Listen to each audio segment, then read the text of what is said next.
Kaabil movie review.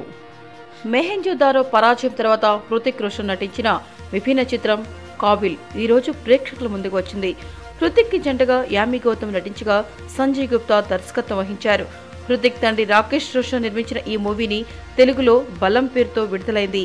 ఈ cinema తన బలాన్ని చూపిందా లేదా అనేది తెలియాలంటే రివ్యూలోకి వెళ్లాల్సిందే. రోహన్ భట్నగర్ ఓ డబ్బింగ్ ఆర్టిస్ట్. అందుడైన హైపర్ యాక్టివ్ పర్సన్ కావడంతో చురుగ్గా ఉంటాడు. సుప్రియ పియానో కళాకారిణి. ఈ ఇద్దరి మధ్య కాఫీ షాప్ లో ఏర్పడిన పరిచయం ప్రేమగా మారుతుంది. జీవితాంతం కలిసి బతకాలని వారిద్దరూ నిర్ణయించుకుంటారు. ఈలోగా విధి వారిని చిన్నచూపు చూస్తుంది. వాసిం, అమిత్ షెల్లార్ అనే ఇద్దరు వ్యక్తులు సుప్రియపై అత్యాచారం చేస్తారు. దీంతో ఆ జంట కలలు చెల్లాచెదురవుతాయి. రోహన్ జీవితంలో నిజమైన అంధకారం అలముకుంటుంది. సుప్రియపై అత్యాచారం చేసిన వారిని శిక్షించాలని పోలీసులను ఆశ్రయిస్తాడు.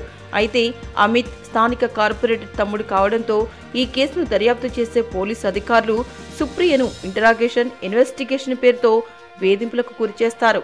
దీంతో సుప్రియ రోహన్కు చెప్పకుండా వెళ్లిపోతుంది.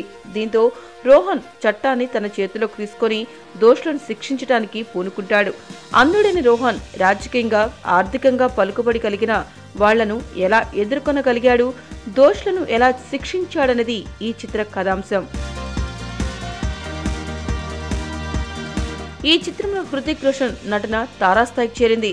హైపర్ యాక్టివ్ అంధుడిగా అతను నటించిన తీరు అద్భుతం. యామి గౌతమ్తో ప్రేమ సన్నివేశాలు బాగా పండాయి. మాల్లో వాళ్ళిద్దరు విడిపోయినప్పుడు వాళ్ళిద్దరు మళ్లీ కలుసుకునే వరకు ప్రేక్షకులు ఉత్కంఠతో ఎదురు చూస్తారు. డ్యూయట్ సాంగ్స్ లో ఇద్దరు జీవించేశారు. రివెంజ్ సీన్స్ లో కూడా రోహన్ ప్రతీకారం తీర్చుకోవడం చూసే ప్రేక్షకులు ఈలలు వేయటం ఖాయం. రాకేష్ రోషన్ పాటలు అలరించగా బ్యాక్గ్రౌండ్ మ్యూజిక్ ఓ రేంజ్ లో ఉంది.